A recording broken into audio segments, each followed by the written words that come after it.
بسم الله الرحمن الرحيم.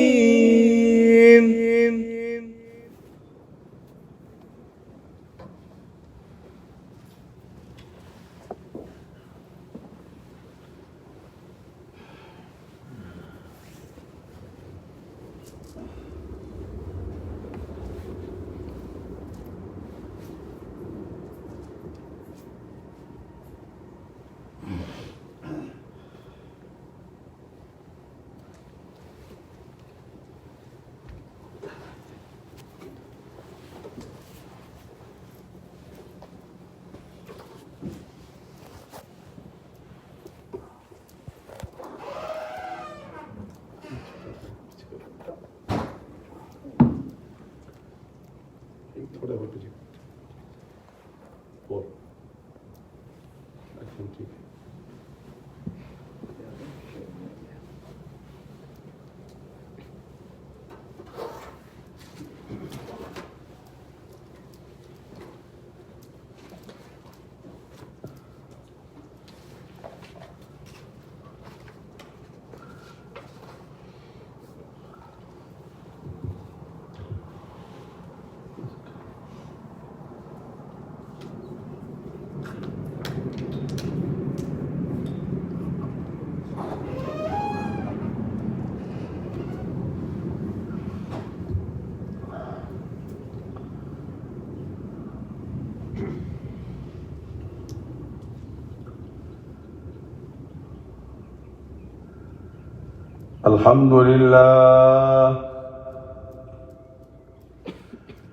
الحمد لله رب العالمين، والصلاة والسلام على سيد المرسلين وعلى آله وأصحابه الطاهرين أجمعين. أما بعد، فأعوذ بالله من الشيطان الرجيم. بسم الله الرحمن الرحيم. يا أيها الناس قد جاءكم برهان من ربكم وأنزلنا إليكم نورا مبينا. صدق الله مولانا العظيم، وبلغنا رسوله النبي الكريم الأمين، ونحن على ذلك لمن الشاهدين والشاكرين، والحمد لله رب العالمين. قال الله تبارك وتعالى في شان حبيبه مخبرا وآمرا. بسم الله الرحمن الرحيم. إن الله وملائكته يصلون على النبي يا أيها الذين آمنوا صلوا عليه وسلموا تسليما. اللهم صل على سيدنا محمد وعلى آل سيدنا محمد وبارك وسلم. الصلاة والسلام عليك يا سيدي يا رسول الله، وعلى آلك وأصحابك يا حبيب الله. الصلاة والسلام عليك يا سيدي يا رحمة للعالمين، وعلى آلك وأصحابك يا شفيع المذنبين. انتہائی واجب الاحترام دوستو، بزرگوں، بھائیوں، عزیز بچوں، چونکہ اس وقت پاکستان میں بھی لوگ دیکھ رہے ہیں، بچیاں بھی ہیں، بچے بھی ہیں، تو تمام کو السلام علیکم ورحمۃ اللہ وبرکاتہ. رات ہم نے المدی مسجد کی جانب سے میلاد مصطفیٰ، چونکہ کل 12 ربیع الاول تھی، ہم نہ بھی مانے تو بھی سرکار پیدا ہوئے تھے، 12 ربیع الاول کو پیدا ہوئے تھے، لہذا ہمیں بتانا پڑتا ہے کہ 12 ربیع الاول کو سرکار پیدا ہوئے تھے۔ تو رات پروگرام ہم نے کیا مسجد کا، تو وہ آدھا حصہ میں نے بیان کیا تھا، آدھا میرے پاس بھی باقی ہے، تو آج میں اسے مکمل کروں گا۔ قرآن کریم کی جو آیت پڑھی ہے وہ سورہ نساء کی ہے، سپارہ نمبر 6 ہے، آیت نمبر 174 ہے۔ ارشاد ربانی ہے، یا ایھا الناس، اے لوگو، مسلمانوں کو خطاب نہیں ہے صرف، چونکہ نبی کریم جب دعوت دے رہے تھے تو مسلمان سامنے نہیں تھے، نہ کوئی ہندو ہوتا تھا، کوئی عیسائی ہوتا تھا، کوئی یہودی ہوتا تھا، کوئی مشرک ہوتا تھا، کوئی لا دین ہوتے تھے، یا ہمارے امریکہ کی طرح مذہب ہی کوئی نہیں، پتہ ہی کوئی نہیں، وہ کسی سے پوچھو نا، ارے بلیور، وہ ایسا آگ سے ایکٹ کرتا ہے کہ پریشان کر دیتا ہے وہ، تو ان کو پتہ ہی نہیں بلیور ہوتا کیا ہے۔ یہ امریکہ کی بات کر رہا ہوں میں، اکثر میرے ساتھ یہ اتفاق ہوا ہے، لیکن وہ چونکہ میری داڑھی ہے، خاص لباس ہے، تو لوگ قریب آ جاتے ہیں، پوچھتے تھے او یوں امام، میں کہ یہ صاحب امام، اچھا پھر وہ سوالوں کی پٹاری کھول لیتے ہیں۔ پھر فرق یہ ہوتا ہے کہ عام مولوی صاحب ہوتے ہیں، وہ کتاب جو لکھا ہے وہ پڑھ کے سنا دیں گے آپ کو، لیکن ہم درویش لوگ ہیں، ہم پہلے اس کی طبیعت دیکھتے ہیں کہ یہ کیا برداشت کر سکتا ہے، اور اس کو میں نے وہ دینا جو یہ چاہتا ہے، وہ نہیں جو میرے اندر تو طوفان ہے، میں وہ کیوں دوں؟ وہ جو چاہتا ہے اس کو وہ دو، آپ ایک تھوڑا سا آپ کا کام ہو جائے گا۔ تو میرے کہنے کا مقصد یہ ہے کہ اللہ فرماتا ہے کہ یا ایھا الناس، اے لوگو، قد جاءکم برہان، میری دلیل تمہارے پاس آ گئی ہے، اور یہ دلیل اتنی طاقتور ہے، وَأَنزَلْنَا إِلَيْكُمْ نُورًا مُبِينًا، اس دلیل کی طاقت ہم نے اپنے کلام پاک کو بنا کے بھیج دیا ہے۔ نور مبین، قرآن مجید، بین کتاب، اب دلیل ہے اور بین کتاب ہے۔ ہمارے کسی درویش نے اس کا ترجمہ یہ کیا تھا کہ وہ کہتے ہیں کہ سرکار سر تا پا دلیل تھے، سر تا پا دلیل تھے، اور دلیل معجزے کو بھی کہتے ہیں، یہ ہماری اردو زبان میں بھی دلیل استعمال ہوتا ہے، برہان بھی استعمال ہوتا ہے ویسے تو، لیکن دلیل کا معنی ہوتا ہے معجزہ،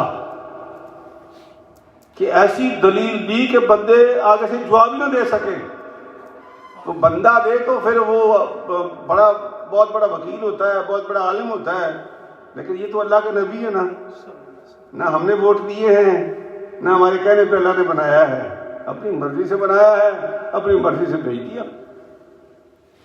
اور ہمیں اس کی مرضی سے ماننا ہے۔ ہماری پرابلم کیا ہے اس وقت دنیا میں، 2 4 کتاب پڑھ لیتے ہیں اور پھر نبی پاک کو ایویلیویٹ کرتے ہیں، او بھائی ہماری حیثیت کیا ہے؟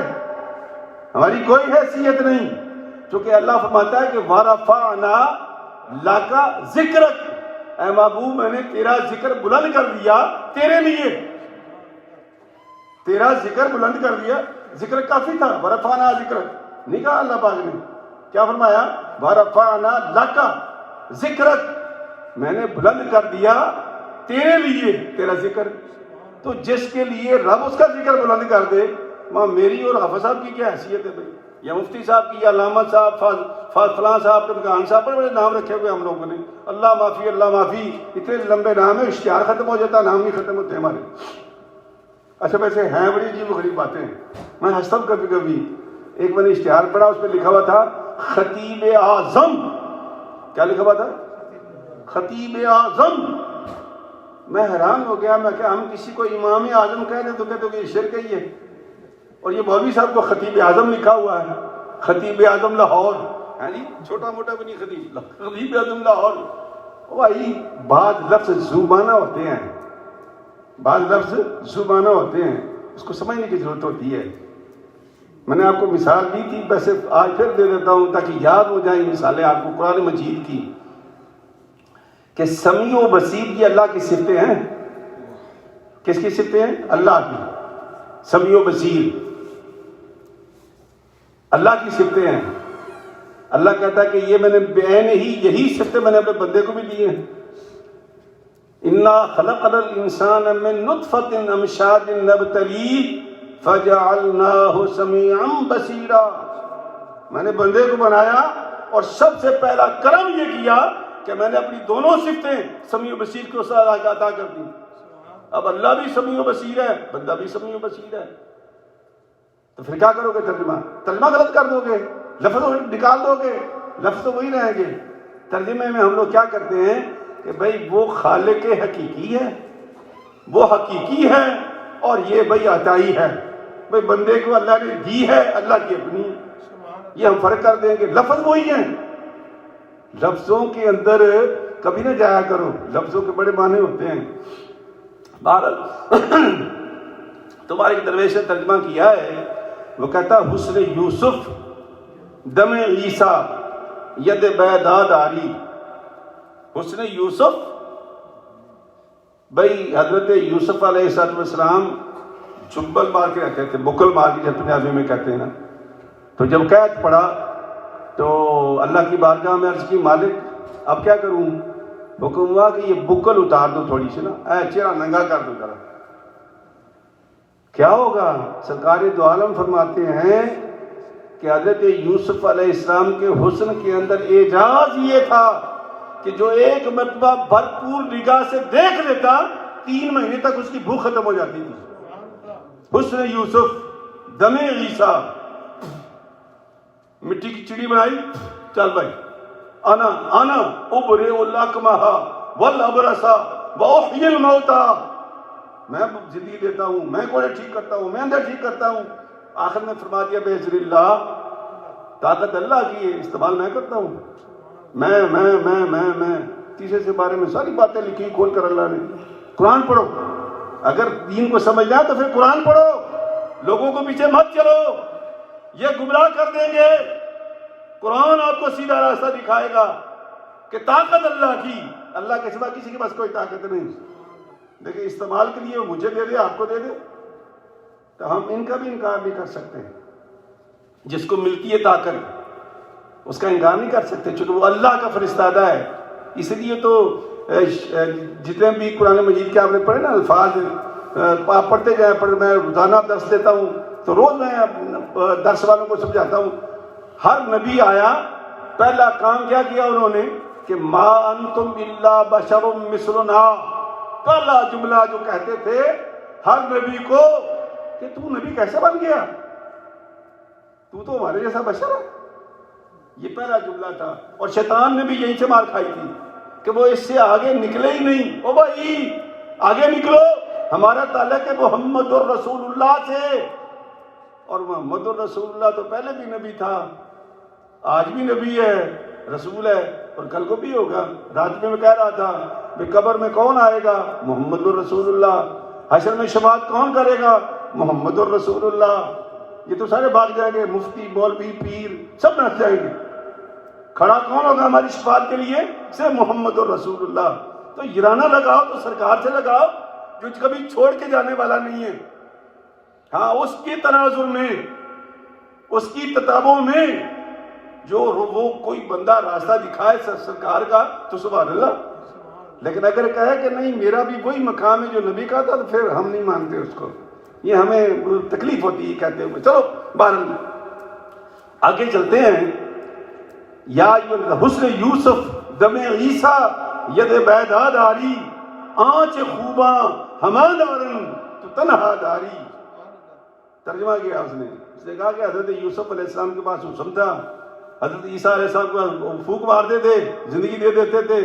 اور حضرت موسیٰ علیہ السلام پر جب الزام لگا نا، قارون نے پیسے دے کے عورت کو کھڑا کر دیا مجمع میں اور الزام لگا دیا حضرت موسیٰ علیہ السلام پر، تو آپ ایسے کھڑے ہوتے ہیں ایسے، اور جب یہ ہاتھ نکالتے تھے ایسے اور ایسے کرتے تھے تو سرچ لائٹ بن جاتا تھا. اتنی لائٹ ہوتی تھی کہ آپ تصور نہیں کر سکتے، آنکھیں کھول نہیں سکتے اس لائٹ کے سامنے. جب وہ خاتون پر وہ ہاتھ کی روشنی پڑی نا ید پیدا، جب روشنی پڑی تو وہ مطلب ایک الٹ پلٹ ہو گئی. اس پکار اٹھی کہ لوگوں میں نے جھوٹا الزام لگایا ہے، مجھے قارون نے پیسے دیے تھے. حسن یوسف دم عیسیٰ ید بیداد آلی آنچ خوباں ہما دارن.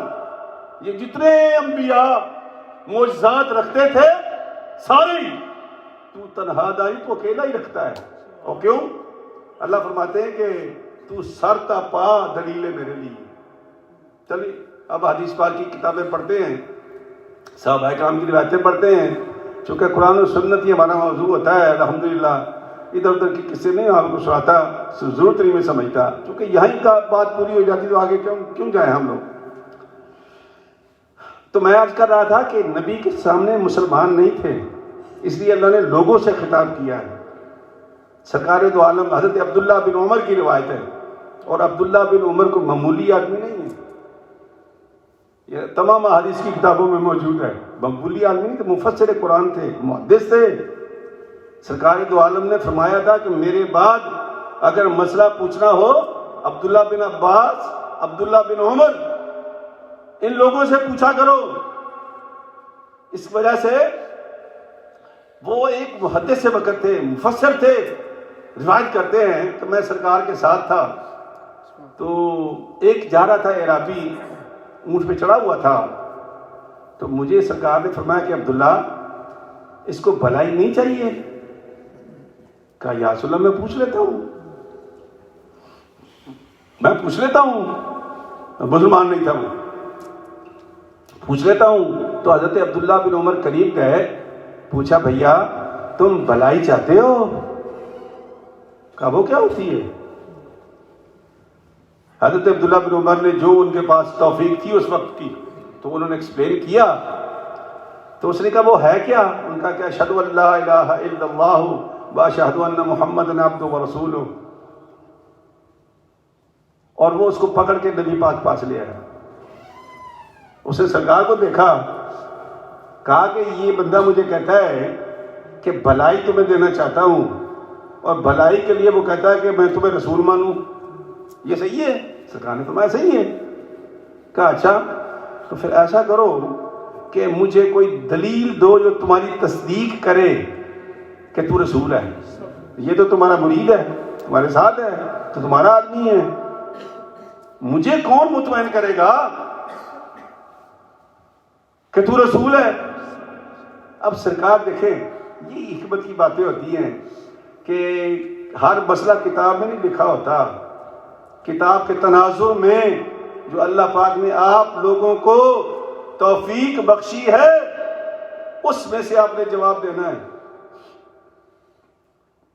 تو سرکار نے اس کی طبیعت دیکھی، بدو تھا، بھیڑ بکریاں چرانے والا، درختوں سے پتے اتارنے والا، وہ ڈاکا بھی اس کے ساتھ تھا. تو سرکار نے فرمایا اچھا ایسا کرو کہ وہ بیری کا درخت دیکھ رہے ہو وہ کھڑا ہوا دور؟ کہا ہاں. کہا اگر یہ درخت آ کر میری گواہی دے تو مان جاؤ گے؟ میں انسانوں کی بات نہیں کر رہا، نہ آج کل کو تو بھائی یہ پڑھے لکھے لوگ عجیب عجیب باتیں کرتے ہیں سرکار کے بارے میں. مجھے تو ویسے حیرت ہوتی ہے.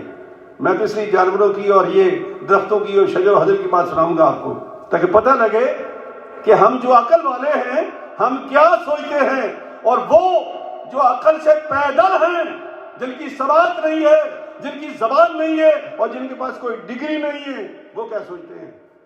اتنا بتانا چاہتا ہوں آپ کو. اس میں آپ اس طرح میں آپ نے دیکھنا اپنے آپ کو اویلیوٹ کرو، نہ کہ نبی کو اویلیوٹ کرو. تم کہا وہ بیری کا درخت دیکھ رہے ہو؟ کہا ہاں دیکھ تو رہا ہوں. کہا اگر وہ آ کر میری گواہی دے تو مان جاؤ گے؟ وہ ہنسنے لگ گیا رابی. اس نے واہ کیا بات کی آپ نے جناب، وہ درخت ہے وہ ٹھکا ہوا ہے زمین میں. کہنے لگا کو حرج ہے، جاؤ اس کے پاس جاؤ، اس کو کہو تم چاہتے ہو نا کہ میری تصدیق کرے آ کر کہ میں رسول، اس سے کہو تجھے اللہ کا رسول بلاتا ہے، تجھے اللہ کا رسول. ہاں اس لیے تو حکم ہے ہمیں بھی کہ اگر نماز پڑھ رہے ہو نا اور سرکار آواز ہے قرآن میں لکھا ہوا ہے تو نماز توڑ دو، نبی کی بات سنو. اور پھر نبی پاک نے جو مسئلہ بتایا ہمیں وہ بھی اس کے ساتھ ملتا جلتا ہے. اگر ماں باپ آواز دیں تو بھی تم نماز توڑ کے ماں باپ کی بات سنو. اللہ نے کہا کہ نبی اگر آواز دے نماز توڑ کے بات سنو، تو نبی پاک نے فرمایا ماں باپ آواز دیں تو نماز توڑ کے ماں باپ کی بات سنو. کیسا تسلسل ہے باتوں کا جو اللہ اور اللہ کے رسول نے بیان کی ہیں. ہماری مائیں تو بیچاری چیختی رہتی ہیں اور بچے نفل پڑھتے رہتے ہیں. نفل نہیں اعلیٰ ہے، ماں باپ کی بات سننا سب سے اعلیٰ عبادت ہے اگر کسی کی سمجھ میں آ جائے. تو وہ گیا اس کے پاس، چونکہ ہنس رہا تھا، وہ بدو تھا، ساری زندگی دیکھا کہ وہ پتے اتارتے ہیں تو بڑی مشکل سے اترتے ہیں اور یہ عجیب بات ہے. تو اس کو عجیب حالت میں وہ اس کے پاس چلا گیا. اچھا جب چلا گیا تو اس کو کہا کہ تجھے اللہ کا رسول بلاتا ہے بیری کے درخت کو، تجھے اللہ کا رسول بلاتا ہے. اچھا بیری کے درخت نے ہلا تھوڑا سا آگے تھوڑا پیچھے، یعنی اسے جڑیں نکالی اور زمین کو چیرتا ہوا سرکار کی بارگاہ میں آ کے کھڑا ہو گیا.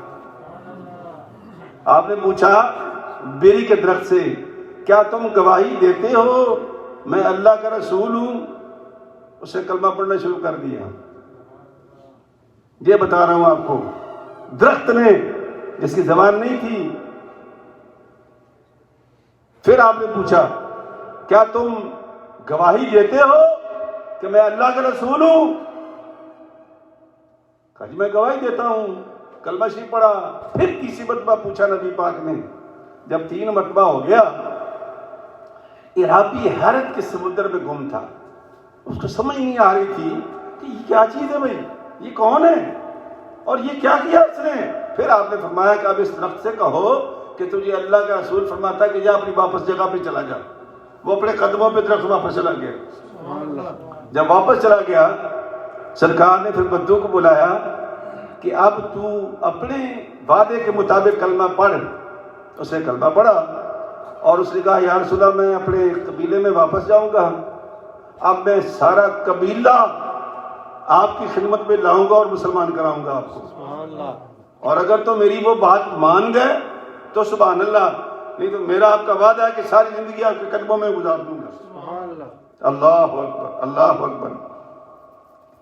حضرت اسامہ بن زید رضی اللہ تعالیٰ عنہ، یہ حضور کے جو متمنہ بنایا تھا نبی پاک نے زید کا، پورے قرآن مجید میں ایک صحابی کا نام آتا ہے اور وہ حضرت زید ہے. پورے قرآن مجید 30 سپاروں میں کسی صحابی کا نام نہیں ہے، ایک کا نام ہے جس کا نام زید ہے. نبی پاک نے غلام تھا، خرید کر کے اپنا بیٹا بنا لیا تو ان کا بیٹا پیدا ہوا. اکثر لوگ بیان کرتے ہیں، میں بھی کرتا رہتا ہوں، لیکن بہت کم لوگ یہ جانتے ہیں کہ اگر ایک کندھے پر امام حسن ہوتے تھے، دوسرے کندھے پر اسامہ بن زید ہوتے تھے. اگر ایک کندھے پر حضرت امام حسین ہوتے تھے تو دوسرے کندھے پر اسامہ بن زید ہوتے تھے. اور نبی پاک نے اس کی تربیت بھی ایسے ہی کی ہے جیسے امام حسن حسین کی ہے. اور یہی وجہ تھی کہ وہ اتنا جنگجو نکلا، اتنا بہادر نکلا کہ سرکار کے وصال سے کچھ دن پہلے سرکار نے اسلامی فوج کا اسے کمانڈر لگا دیا تھا. 17 سال عمر تھی ان کی. بڑے بڑے قریشی جیدار لوگ موجود تھے، ان کی موجودگی میں نبی پاک نے اس کو کمانڈر بنا دیا تھا. اور اتفاق دیکھو اور صحابہ کا عزت دیکھو کہ سرکار کا وصال ہو گیا تو جو بعض قریشی تھے نا، انہوں نے کہا یار یہ غلام کا بیٹا ہے، ہم تو اس کے زیر سرکردگی نہیں لڑیں گے. یہ کیا ہے، یہ تو ہمارے شایع نشان ہی نہیں ہے. تو حضرت صدیق اکبر رضی اللہ عنہ جو خلافت کی باغ سنبھال لی، سب سے پہلا کام یہ کیا، نبی پاک نے اس لشکر کو روانہ کیا جس کو نبی پاک نے روانہ کرنے کے لیے ارادہ فرمایا تھا. اور پتہ کیا گیا آپ نے کہ مسجد نبی شریف سے وہ لشکر تیار ہوتا تھا تو 3 میل دور یہ جہاں پر میدان احد ہے وہاں تک صدیق اکبر حضرت اسامہ بن زید کے گھوڑے کی بال پکڑ کر پیدل چل کر وہاں پہنچے تاکہ لوگوں کو پتہ چل جائے کہ خلیفہ وقت بھی یعنی اسامہ بن زید کی وہ بات اس کے گھوڑے کی لے کر چل رہا ہے تاکہ کوئی انکار نہ کر سکے. یہ سب باتیں ان کو کہتے ہیں صحابی، ہر بات کو مانتے تھے. اللہ اکبر. ذات اسامہ بن زید فرماتے ہیں کہ میں ایک غزوہ میں سرکار کے ساتھ تھا. مطلب ہے کہ لوگ جانتے تھے کہ یہ نبی پاک کا ایک قسم کا پوتا ہے، بے شک اللہ نے منع کر دیا کہ نسب اپنا ہی چلے گا، لیکن سرکار نے پالا تو تھا، پڑھایا تو تھا سرکار نے، تو یہ بھی سرکار کی گود میں پلا ہے، کندھے پہ بیٹھا ہے یہ بھی، تو سرکار نے اس کو سارا کچھ سکھایا تھا، تیر اندازی، تلوار بازی، شاہزور بنا دیا تھا. تو ایک جنگ میں ساتھ تھے. اب وہ رفع حاجت کے لیے سرکار نے دائیں بائیں دیکھا تو کوئی جگہ نظر نہ آئی. حضرت نے سرکار نے فرمایا اسامہ تم جوان آدمی ہو, دیکھو کوئی تمہیں درخت نظر آ جائے کوئی. کہاں یا رسول اللہ, ادھر اس طرف میں نے 2 کھجور کے درخت دیتے ہیں, کچھ پتھر پڑے ہوئے ہیں. تو فرمایا چلو پھر ایسا کرو, ان درختوں سے کہو قریب قریب ہو جائیں, ان درختوں سے کہو قریب قریب ہو جائیں, اور پتھروں سے کہو کہ اس کے درمیان میں اوٹ بنا لیں. حضرت اسامہ بن زید رضی اللہ تعالیٰ عنہ فرماتے ہیں کہ میں جب درختوں کے قریب گیا تو میں نے ان سے کہا کہ بھائی تم قریب ہو جاؤ, پتھروں سے کہا تم درمیان میں آ جاؤ تاکہ اوٹ بن جائے. کہتا میری آنکھوں کے سامنے درخت جھکے, مل گئے آپس میں, پتھر اٹھے اور وہ جگہ انہوں نے روک لی. سرکار گئے, رفع حاجت فراغ ہوئے. اس کے بعد میں جب واپس آنے لگا تو میں نے دیکھا تو درخت وہ اپنی پرانی جگہ پر کھڑے تھے, پتھر پرانی جگہ پر پڑے تھے. یہ حضرت اسامہ بن زید کی روایت ہے. یہ میں وہ باتیں سنا رہا ہوں جس کا تعلق انسانوں سے نہیں ہے, چونکہ ہم جو مولوی لوگ ہیں نا, مفتی لوگ, ہمارا کام بڑا عجیب و غریب ہے کہ یہ بھی حرام ہے تو وہ بھی حرام ہے, تو یہ بھی بدعت ہے تو وہ بھی بدعت ہے. اس لیے میں اس وقت جاتا ہی نہیں تاکہ اس مصیبت سے بچے رہو. آپ کو وہ باتیں نبی کی سناتا ہوں صلی اللہ علیہ وسلم جنہوں نے عقل نہ ہوتے ہوئے, علم نہ ہوتے ہوئے نبی کو نبی مانا ہے. اور ہم علم ہوتے ہوئے نبی کو نبی نہیں مانتے, اپنے جیسا مانتے ہیں, بلکہ اپنے سے بھی کمتر مانتے ہیں. امام بخاری کی روایت ہے سرکار نے اپنے ایک غلام کو جس کا نام سفینہ تھا رضی اللہ تعالی عنہ, اس کو ایک خط لے کے دیا کہ سفینہ تم جاؤ, حضرت معاذ بن جبل اس وقت یمن کے گورنر تھے, معاذ بن جبل یمن کے گورنر تھے. خط دیا سرکار نے اور سفینہ کو بھیج دیا. پرانا زمانہ تھا, گھوڑوں کا اونٹوں کا سفر ہوتا تھا. ویسے بھی صحرائی سفر ہے سارا, جتنا بھی مدینہ پاک سے یمن کا سفر ہے سارا, اگر آپ دیکھا ہو کر کے دیکھا ہو تو ہم تو خیر جا چکے ہیں تمام جگہوں پر. سارا پہاڑی ریتلا علاقہ, صحرا. تو وہ ایک کشتی میں سوار ہوئے, کشتی طوفان میں آ گئی, وہ ٹوٹ پھوٹ کا شکار ہو گئی. وہ تختہ جا لگا ایک جنگل میں. جب وہ جنگل کے اندر گئے تو آگے خونخوار شیر کھڑا تھا. وہ خاصا بھوکا ہوگا, مدت سے بیچارہ انتظار کر رہا ہوگا کوئی شکار آتا ہے. اب وہ اس انتظار میں تھا کہ حضرت سیدنا سفینہ رضی اللہ تعالی عنہ نے پہچان لیا کہ شیر مجھ پہ حملہ کرنے والا ہے. سفینہ نے تو جب سفینہ کے وہ قریب آیا, منہ کھولا, دھاڑا, تو سفینہ نے ایک لفظ کہا اس کو کہ انا سفینۃ مولا رسول اللہ, انا سفینہ مولا رسول اللہ صلی اللہ علیہ وسلم ومعی کتابہ. اسے کہا شیر بھائی بات سن, میں نبی کا غلام ہوں اور میں نبی کا خط لے کے جا رہا ہوں. بس کہتے کہ میرا اتنا کہنا تھا. شیر نے سر جھکا لیا اور اشارہ کیا کہ تم میرے پیچھے چلو. تو میں اس کے پیچھے چلتا رہا. وہ جنگل سے نکال کر مجھے راستے میں ڈال کے چلا گیا. واپس آئے سرکار کے پاس, عرض کی یا رسول اللہ کمال ہو گیا, آج تو عجیب و غریب میں نے حرکت دیکھی ہے. میں کیا ہوا؟ کہا یا رسول اللہ وہ شیر کھانے والا تھا مجھے, لیکن آپ کا خط میرے کام آ گیا اور آپ کا غلام ہونا میرے کام آ گیا. یہ صحابہ کا عقیدہ بھی تھا اور اس میں نبی کا معجزہ بھی ہے کہ نبی کے خط کی اتنی عزت کی اس شیر نے, خونخوار طریقے نے, کہ ہم تصور نہیں کر سکتے. میرے بھائی ہم تو مسلمان ہیں یار, مسلمان ہونے کے ناطے ہماری تو زیادہ ڈیوٹی بنتی ہے. میں حیران ہوتا ہوں جب بھی ربیع الشریف آتا ہے نا تو وہ لوگ مجھے سوشل میڈیا پر بھیجنا شروع کر دیتے. آپ کو بھیجتے ہوں گے, یہ ابھی میری بچی کو کسی نے بھیجا, میری بچی نے مجھے بھیج دیا ہے, کہتا کہ یہ سارے مسلمان بڑے بے وقوف ہیں. نبی پاک 12 تاریخ کو وفات ہوئی تھی سرکار کی اور ان کی پیدائش تو 8 ربیع الاول کی ہے, اور لہٰذا یہ 12 وفات کے دن یہ عید مناتے ہیں, عید میلاد النبی مناتے ہیں, تو یہ حرام کام ہے, یہ بدعت ہے. یہ مجھے بھیجا اسے, میں پڑھ کے حیران ہو گیا اس زمانے میں. تو میں چاہتا ہوں کہ ان کو یہ حدیثیں سناؤں اللہ کے پاک پیغمبر کی کہ جانور مانتے تھے. تو پہلی بات تو یہ میرے بھائی کہ جب نبی پاک پیدا ہوئے تھا نا ربیع الاول تھا ہی نہیں, نہ محرم تھا نہ سفر تھا نہ ربیع الاول تھا. کیوں؟ اور یہ کب شروع ہوا ہے؟ ہجرت سے. کب شروع ہوا ہے؟ ہجرت سے. تو پھر یہ کیسے ہوگا کہ 8 ربیع الاول کو پیدا ہو گئے؟ مہینے تو تھا ہی نہیں. وہ تو بہار کا مہینہ تھا. کیا کہہ رہا ہوں میں؟ بہار کا مہینہ تھا. اور بہار سارے اس زمانے میں لوگ ٹیوے لگاتے تھے 8 دن پہلے 55 دن پہلے.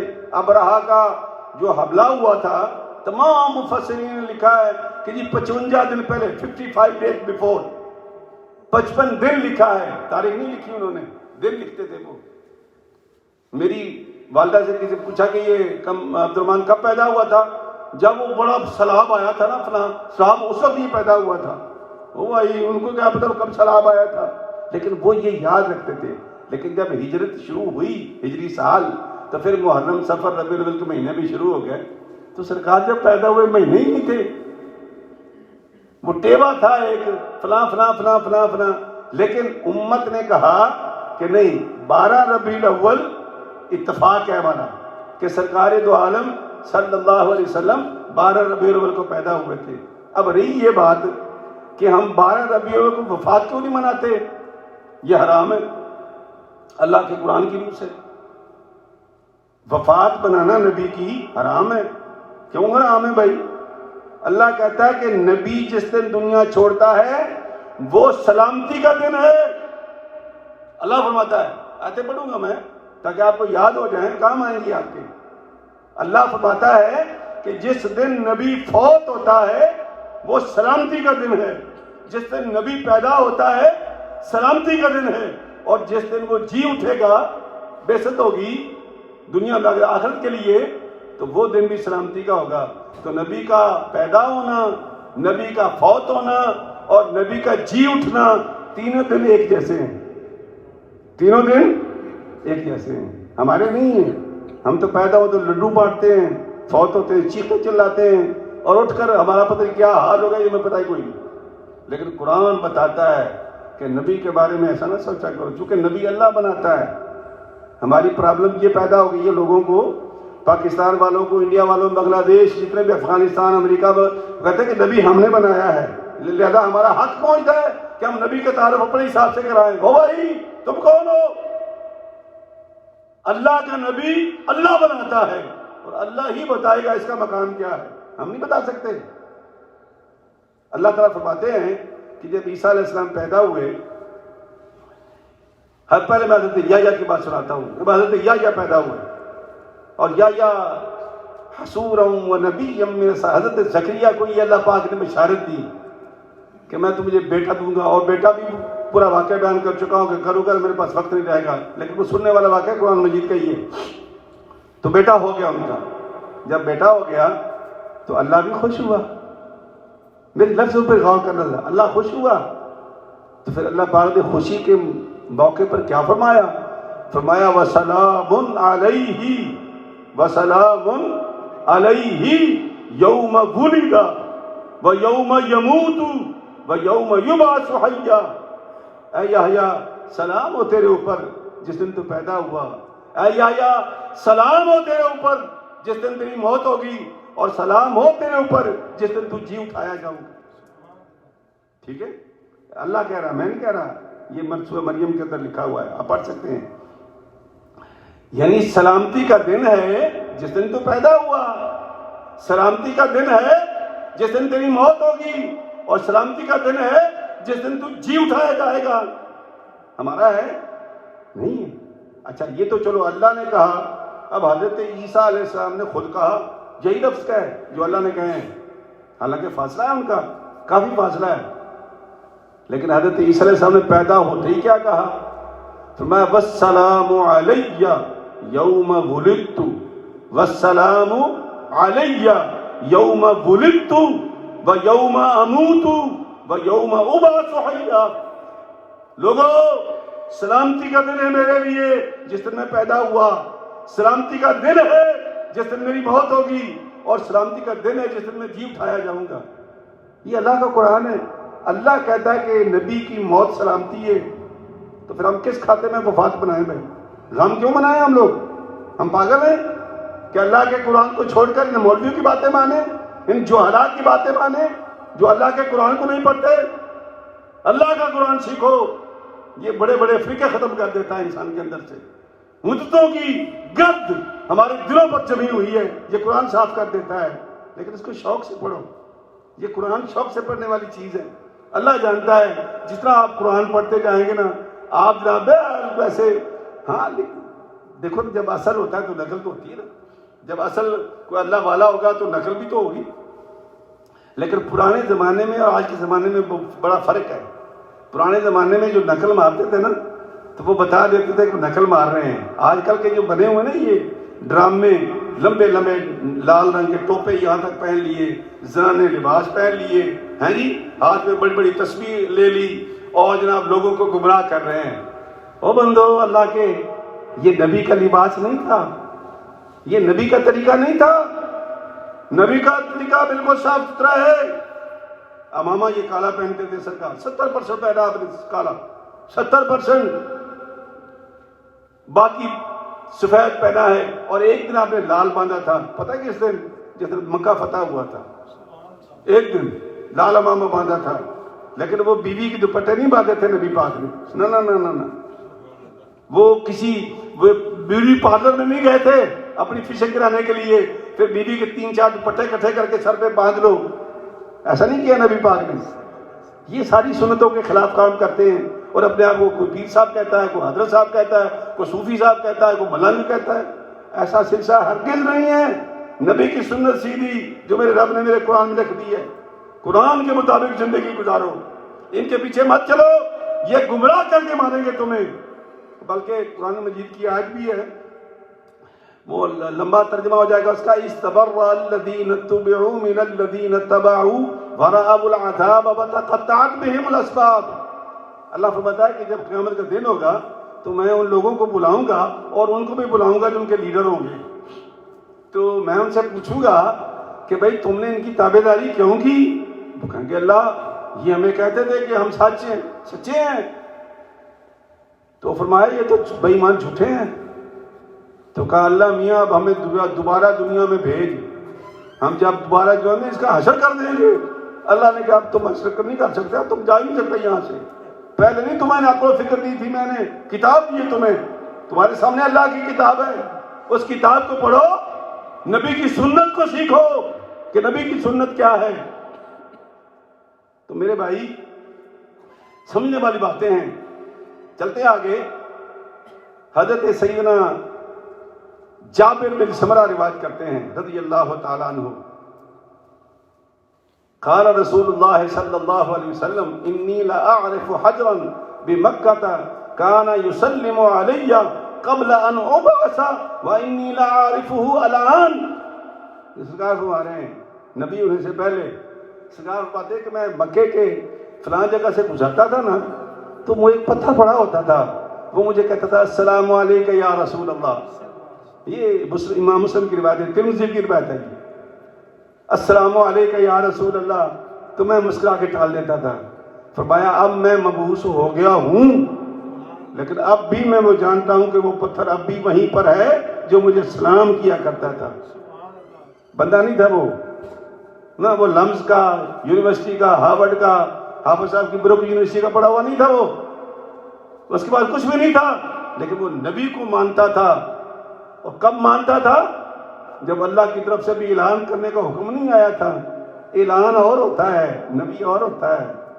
بی بی آمنہ رضی اللہ تعالیٰ عنہا نے جو روایتیں بیان کی نا، یہ ہماری جو کتاب ہے سیاستہ کی بڑی کتاب ہے ترمذی شریف، سیاستہ کی جو 6 بڑی کتابیں حدیث کی، ویسے 360 کے قریب ہیں، لیکن اس میں بڑی کتاب ہے ہماری 6 الگ کی ہم نے. تو اس میں سے ایک کتاب نام ہے ترمذی شریف. تو ترمذی شریف کا ایک پورا چیپٹر ہے، اس کا نام ہے باب ما جاء فی میلاد النبی صلی اللہ علیہ وسلم. ان احادیث کے بیان میں جو نبی پاک کی ولادت کے بارے بیان کی گئی. اور بیان کرنے والی کون ہے؟ بی بی آمنہ. بیان کرنے والی کون ہے؟ بی بی آمنہ. تو بی بی آمنہ کی آپ وہ کتاب پڑھ لیں حدیث پاک کی، اس میں کیا لکھتے ہیں؟ بی بی آمنہ فرماتی ہیں کہ جب میرا نبی پیدا ہوا تھا تو زمین اس طرح روشن ہو گئی تھی کہ میں نے مشرق و مغرب کے اندر جتنی عمارتیں ہیں ساری دیکھ لی تھی، اتنا روشنی ہو گئی تھی. اور بی بی عائشہ کیا فرماتی ہے رضی اللہ تعالیٰ عنہ، فرماتے اگر میری کبھی سوئی گم ہو جاتی تھی نا تو نبی پاک جب مسکراتے ہوئے اندر داخل ہوتے تھے تو میں دانتوں کی لائٹ کی روشنی میں سوئی تلاش کر لیتی تھی. یہ بی بی عائشہ فرماتی ہے. تو میرے دوستو، میرے عزیزو، اللہ تبارک و تعالیٰ، مولا علی شریف خدا فرماتے ہیں، بھی ترمذی کی روایت ہے کہ میں سرکار کے پاس ہوتا تھا، ساتھ ہوتا تھا، تو جس گلی یا محلے سے ہم گزرتے نہ کوئی درخت ایسا تھا نہ کوئی پتھر ایسا تھا کہ جو سرکار کی ذات پہ سلام نہ کرتا ہو. کوئی درخت، کوئی پتھر. یہ مولا علی شریف خدا کی روایت ہے. تو میرے دوستو، میرے بھائیوں، ہم چونکہ پڑھے لکھے لوگ ہیں، ہم وہ بال کی کھال نکالتے ہیں، پتہ نہیں ہم کن چکروں میں پڑ جاتے ہیں. اگر نبی کی سیرت پڑھنی ہو تو پہلی تو بات ہے کہ سورت کو مانو کہ پیدا ہوئے تھے، اس کو میلاد کہتے ہیں. پہلی کیا مانو؟ میلاد. دیکھو نا، مفتی صاحب زندہ باد، مفتی صاحب زندہ باد. بھائی مفتی صاحب زندہ باد کیسے؟ یا جیسا ہم لوگ نعرے مارتے ہیں ختم نبوت زندہ باد، ختم نبوت زندہ باد. بھائی ختم نبوت کس کی ہے؟ نبی پاک کی. تو پہلے نبی زندہ باد کہے نا، پھر اس بار ختم نبوت کہے. نبی کو زندہ باد نہیں کہیں گے، ختم نبوت کو زندہ باد کہیں گے ہم لوگ. یہ ڈسکریمنیشن جو ہے نا، یہ ہم کرتے ہیں. یہ فرق اللہ نہیں کرتا. پہلے ذات ہے پھر صفات ہے. پہلے نبی کو مانو جس طرح اللہ نے کہا ہے. وہ انشاءاللہ اگلے جمعے آپ کو بیان کروں گا کہ اللہ نے کس طرح ہم سے منوایا ہے. قرآن پاک پڑھوں گا اور کچھ نہیں پڑھوں گا انشاءاللہ. اور دوسری بات یہ کہ سرکار کی سیرت پر عمل کرو. یہ 2 دیگیں میلاد کی پکا کے سارا سال نماز نہ پڑھنا یہ کافی نہیں ہے. نہ نہ نہ نہ لمبا جلسہ کرنا اور عین 2-3 بجے جلسہ ختم کر کے سارے گھروں گھر کھا کے، اچھا پھر لنگر کھلاتے ہیں نا تو سارے ٹون ہو جاتے ہیں، فجر کی نماز گئی. یہ نہیں ٹھیک ہے. سیرت یہ ہے کہ اللہ کی نماز کو تم چھوڑ نہیں سکتے. زمانہ ادھر سے ہو جائے، اللہ کی نماز کو ہمیشہ قائم رکھو. معافی نہیں ہے. جلسے تو نفلی عبادتیں کرو نہ کرو نا، فرض ہے یہ. تو بھائی فرضوں کے لیے ہم نفلوں کے لیے فرض نہیں چھوڑ سکتے. ہم لوگ پکاؤ دیکھیں، جو مرضی کرو، لیکن اللہ کا حکم اور نبی کا فرمان سامنے رکھو. یہ لمبے آج کل کے ہمارے پاکستان میں جو نئے دولتی ہے نا، وہ کیا کرتے ہیں؟ وہ محفل نعت رکھتے ہیں. پتہ کیوں رکھتے ہیں آپ کو؟ کبھی سمجھ آئی اس بات کی؟ سب سے پہلے جس بندے نے محفل نعت شروع کی میں اس کو جانتا ہوں. میں لاہور میں تھا اس وقت. وہ مالارا آدمی تھا. اس نے کہا یار یہ مولویوں کی باتیں سنتے ہیں نا تو ان کے اندر تو دین آ رہا ہے، ان کو کسی ایسے کام پہ لگاؤ کہ یہ دین کی بات سنے ہی نہ. اب وہ جناب انہوں نے گانے تک بنائے، گانوں کی طرف سے نعتیں بنائی، پھر ڈھول ڈھمکا آ گیا، پھر دفیں آ گئی. بیڑا غرق کر کے وہ جس غنا سے نبی پاک نے منع کیا تھا، یہ نبی کے نام پہ سارا کرتے ہیں. یہ جائز ہے؟ اب نئی جو بدعت شروع کر دی انہوں نے پاکستان میں کہ وہ سرکار کا روزہ بنا کے رکھ لیتے ہیں، کعبہ شریف کا حلیہ بنا کے رکھ لیتے ہیں. او بھائی اصل ہے، نقل مت بناؤ. یہ تو پھر تازیوں والی بات ہوگی. آج تم نے یہ شکل بنائی ہے، کل بچے ہمارے بچپن میں صرف پہاڑیاں بناتے تھے. ہم لوگ بننے میں پہاڑیاں بناتے، چھوٹے جانور لے آتے تھے، پانی چلا دیتے تھے، بس اس طرح کچھ نہیں تھا. اب یہ جناب جب سے لوگوں کے پاس تھوڑا پیسہ آیا ہے تو ان لوگوں نے یہ حرکتیں شروع کر دی ہیں کہ وہ اسٹیچو بنا کے رکھ لیتے ہیں تاکہ لوگ پھر آہستہ پھر ان کو سلام کریں گے، پھر آہستہ وہ چڑھاوے چڑھائیں گے اور وہ نبی پاک کے روزی کی بے حرمتی اور کعبے کی بے حرمتی شروع کر دیں گے.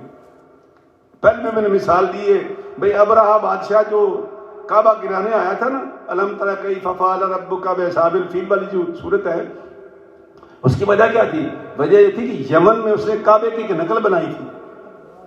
کعبے کی ایک نقل بنائی یمن میں، اور لوگوں سے کہا کہ اس کے گرد بھی گھومو، اس کی وہ عزت کرو جو مکے والے کی کرتے ہو. جب مکے والوں کو پتہ چلا تو ایک قریشی غصے سے نکلا مکے سے اور جا کر پخانہ کر کے آ گیا. انہوں نے کہا اصل گھر وہی ہے ہمارا مکے والا، یہ پخانے کے قابل ہے تیرا گھر. تو اس غصے کی وجہ سے ابرہہ بادشاہ مکے کا وہ کعبہ گرانے آیا تھا لیکن اس کو کیا گرا تھا، وہ بیچارہ خود گر گیا. اللہ پاک نے سارا واقعہ بیان کر دیا. تو یہ جعلی کعبے نہ بناؤ، یہ جعلی نبی کے روزے نہ بناؤ. یہ بدعتیں ہیں جو کل آپ کو خراب کریں گی، آپ کے بچوں کو بھی خراب کریں گی. بچو ان سے. باقی جو خوشی کا اظہار ہے رج کے کرو، کون منع کرتا ہے تمہیں؟ روزے رکھو، جھنڈیاں لگاؤ، جھنڈے لگاؤ. جھنڈوں کا ثبوت ہے قرآن مجید میں، حدیث پاک میں ہے. جھنڈوں کا ثبوت ہے، جھنڈیوں کا ہے، لیکن یہ ثبوت نہیں ہے جو تم لوگ کرتے ہو. تو اللہ تعالیٰ بھائی ہم مسلمانوں کو ان بدعتوں سے باز رکھیں اور یہ اپنی آنے والی نسلوں کے لیے کوئی غلط راستے نہ ہم دے جائیں. سرکار سے محبت کرو، ڈٹ کے کرو. سرکار کی عزت کرو، ڈٹ کے کرو. سرکار سے پیار کرو، ڈٹ کے کرو. سرکار کی سنتوں پر عمل کرو، ڈٹ کے کرو. اس لیے کہ اللہ خوش ہوتا ہے اور یہ ہمیشہ کا ساتھی ہے محمد رسول اللہ، قبر کا بھی اور حشر کا بھی. وآخر دعوانا الحمدللہ رب العالمین. سنت ادا فرمائیں.